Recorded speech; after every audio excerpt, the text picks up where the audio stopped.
खेलते समय पानी में गिरने से एक 2 साल के बच्चे की मौत हो गई। ये घटना सोमवार दोपहर अगरतला के भारतीय अभयनगर स्थित कंटोनमेंट रोड के बिहारी बस्ती इलाके में हुई।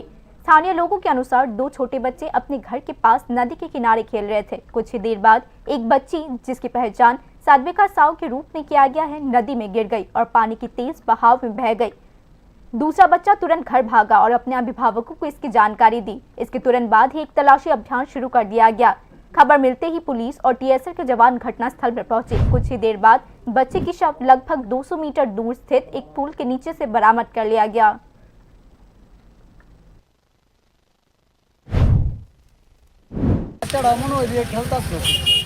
খেলানোর পরে দুটা বাচ্চা একসাথে খেলতেছে, বেশি বয়স হতো না, 2 বছরের মতো। তারপরে খেলতে খেলতে দুটা বাচ্চা থেকে একটা পড়ে আসে, পরে একটা বাচ্চাকে বাইক করছে। তো বাইক করানোর পরে তারপরে খোঁজাখুঁজি স্টার্ট হয়েছে। তারপরে বাচ্চাটা এনে পাওয়া গেছে না, এটা রিসিভার একটা ব্রিজ হয়েছে নতুন, এই ব্রিজের সামনে পাওয়া গেছে। বাচ্চাটার বয়স কত?